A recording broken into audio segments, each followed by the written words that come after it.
Biology by doctor Vandana Sharma. Last time हमने human respiratory system पढ़ना शुरू किया था, जो एक पार्ट में कंप्लीट नहीं हुआ था। उसका फर्स्ट पार्ट हम स्ट्रक्चर से रिलेटेड जो फर्स्ट पार्ट है वो पढ़ चुके।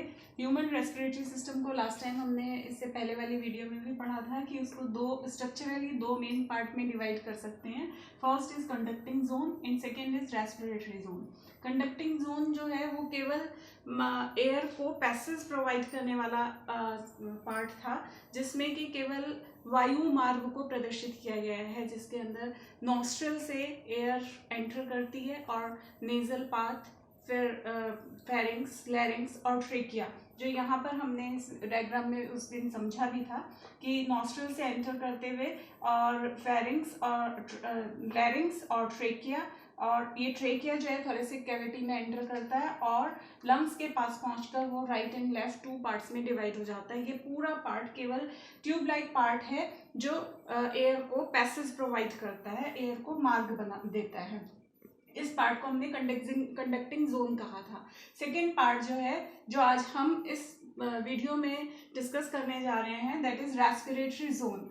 रेस्पिरेटरी जोन जो है मेन रेस्पिरेटरी सिस्टम का पार्ट है, जो केवल लंग्स का बना हुआ होता है। इसमें जो इम्पोर्टेंट पार्ट हमें पढ़ना है वो है लंग्स का स्ट्रक्चर, और जो मेन रेस्पिरेटरी ऑर्गन होता है वो लंग्स होते हैं। मनुष्य में एक जोड़ी लंग्स थोरेसिक कैविटी में पाए जाते हैं। लंग्स को हम फेफड़े भी कहते हैं, हिंदी में इनको कहते हैं फेफड़े। ये थोरेसिक कैविटी में प्रेजेंट होते हैं, एक जोड़ी संख्या में होते हैं, 1 पेयर। लेकिन थोरेसिक कैविटी हम पहले भी कई बार जिक्र कर चुके हैं, ये भी हमें पता होना चाहिए। थोरेसिक कैविटी चेस्ट की कैविटी को कहते हैं, और जो पेट की कैविटी होती है उसको एब्डोमिनल कैविटी कहते हैं। यानी अपर कैविटी जो बॉडी में है वो थोरेसिक कैविटी है, और जो लोअर कैविटी है, जो पेट की कैविटी जो मैं बता रही हूँ, वो एब्डोमिनल कैविटी कहलाती है। थोरेसिक कैविटी में जो लंग्स प्रेजेंट है, ये कैविटी दो छोटी कैविटीज में डिवाइड हो जाती है, जिनको प्लूरल कैविटी कहते हैं। यानी थोरेसिक कैविटी दो प्लूरल कैविटी में डिवाइड होती है, और हर एक प्लूरल कैविटी में एक फेफड़ा, एक लंग उपस्थित होता है। ये हम यहाँ पर देख सकते हैं। ये जो स्ट्रक्चर दिखाई दे रहा है, ये अंदर वाला स्ट्रक्चर जिसमें डॉट डॉट बने हुए हैं, ये लंग्स हैं। ये राइट लंग है, ये लेफ्ट लंग है, और यहाँ पर इसमें 2 लेयर्स आपको दिखाई दे रही होंगी, पिंक कलर की बनी हुई है। जो आउटर लेयर है वो एक्चुअली में क्या है, वो प्लूरल जो कैविटी हमने पढ़ी है अभी, थोरेसिक कैविटी 2 में डिवाइड हो रही है, वो प्लूरल कैविटी की लाइनिंग है। और जो इनर पिंक कलर की लाइन दिखाई दे रही है वो लंग्स की कवरिंग है। यानी कि ये जो डबल लेयर है वो लंग्स को ही घेरे हुए हैं। बाहर वाली जो है वो प्लूरल कैविटी की लाइनिंग है, और जो अंदर वाली पिंक लाइन है वो लंग्स का कवर है। बाहर वाली लाइनिंग को पैराइटल प्लूरा कहते हैं, और जो इनर पिंक कलर की लाइनिंग इसमें शो हो रही है वो है विसरल प्लूरा। दोनों कैविटी के दोनों लाइनिंग के दोनों लेयर्स के बीच में छोटा सा खाली जगह है, जिसको प्लूरल कैविटी कहते हैं, और इस प्लूरल कैविटी में फ्लूइड भरा हुआ होता है, जिसे प्लूरल फ्लूइड कहते हैं। इसको हम यहाँ पर भी देख सकते हैं। तो हर एक लंग 2 लेयर से कवर्ड है। आउटर लेयर को पैराइटल प्लूरा कहते हैं और इनर लेयर को विसरल प्लूरा कहते हैं। ये लंग्स की 2 कवरिंग हो गई, पैराइटल प्लूरा और विसरल प्लूरा। इन दोनों के बीच में जो स्पेस होता है वो प्लूरल कैविटी कहलाता है, और इस प्लूरल कैविटी में भरे हुए फ्लूइड को प्लूरल फ्लूइड कहते हैं। और ये फ्लूइड जो है लंग्स को फ्रिक्शन से प्रोटेक्ट करता है, ये घर्षण से बचाता है, ताकि लंग्स जो है इस कैविटी में फ्रीली उनमें मूवमेंट हो सके, वो मूव कर सके, गति कर सके।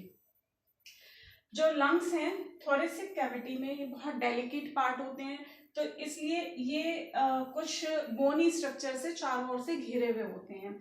हम इसमें देख सकते हैं जो इसके चारों ओर बोन्स का, अस्थियों का जो एक केज लाइक स्ट्रक्चर, पिंजरे के जैसी संरचना बनी हुई होती है, वो इस प्रकार से होती है।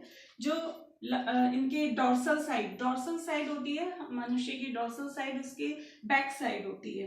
बैक साइड में ये लंग्स के पीछे बैकबोन होती है। सपोज कीजिए ये बैकबोन है जो बैक साइड में होती है, और इसके फ्रंट साइड जो होती है वो वेंट्रल साइड होती है। फ्रंट साइड पर आगे की ओर ये बोनी स्ट्रक्चर एक होता है जिसे स्टर्नम कहते हैं, अस्थि का बना हुआ एक पार्ट है स्टर्नम। और इसके दोनों साइड में, लेफ्ट और राइट दोनों साइड में इस तरह की 12 जोड़ी रिब्स होती हैं। इनको हिंदी में पसलियां भी कहते हैं। तो ये जो पसलियां होती हैं ये कैसे, ये पीछे से तो इस तरह से बैकबोन से अटैच रहती हैं, यहाँ पर बैकबोन से अटैच है, और यानी इसको वर्टिब्रल कॉलम भी कहते हैं, कशेरुकदंड कहते हैं। और फ्रंट साइड से ये आगे से स्टर्नम से अटैच रहती हैं इस तरीके से। यहाँ पर केवल मैंने 2 पसलियों का अटैचमेंट दिखाया, उसी तरीके से सारी रिब्स इस तरीके से यहाँ पर बैकबोन से और आगे की साइड स्टर्नम से अटैच रहती हैं। राइट साइड है, इसी तरीके से ये लेफ्ट साइड की भी रिब्स ऐसे यहाँ पर इन दोनों बोन्स से अटैच रहती हैं। और इस तरीके से यहाँ राइट साइड में एक जो ये कैविटी बन गई है, ये यहाँ राइट लंग होता है, और इस तरफ भी रिब्स के ऐसे जुड़ने से जो कैविटी बनेगी वहां पर लेफ्ट लंग होता है।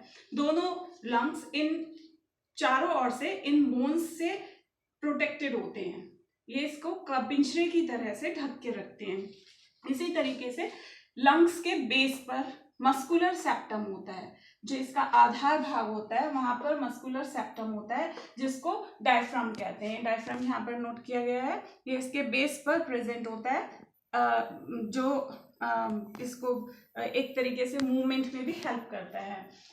जो ये रिब्स और बेस और इनसे कुछ मसल्स अटैच रहती हैं, जैसे अभी मैंने पहले बताया, इसको एक बार देख लेते हैं। डॉर्सल साइड पर वर्टिब्रल कॉलम होता है, वेंट्रल साइड पर स्टर्नम होता है, बैक साइड पर वर्टिब्रल कॉलम है, और वेंट्रल साइड फ्रंट साइड पर स्टर्नम है, और लेटरल साइड जो बराबर वाली साइड है वहां पर रिब्स इन दोनों से आगे और पीछे से अटैच होकर रिब केस बनाती है, जिसके अंदर ये लंग्स प्रोटेक्टेड होता है, लेकिन बेस पर डायफ्राम भी प्रेजेंट होता है।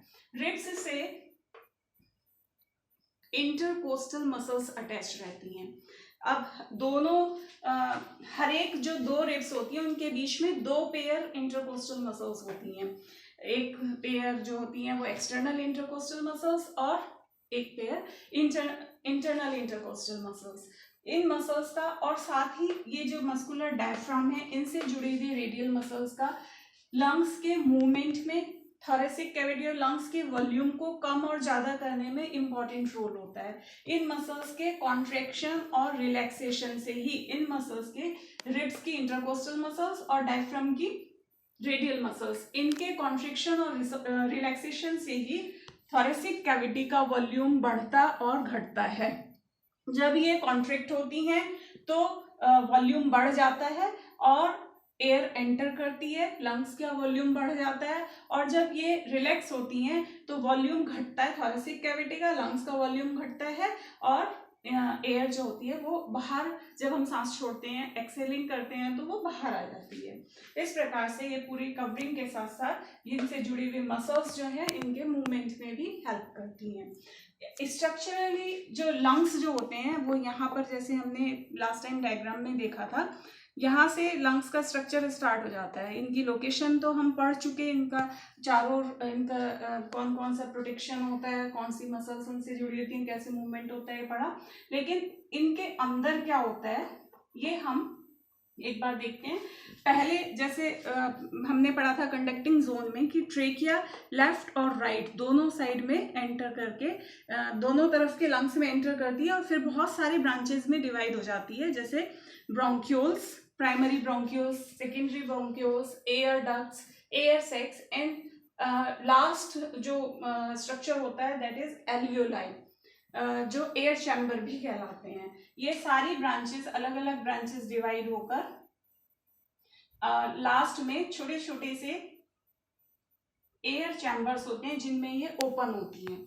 हर एक एयर चैम्बर की जो लाइनिंग होती है, जो वॉल होती है, बहुत फ्लेक्सिबल होती है और थिन होती है।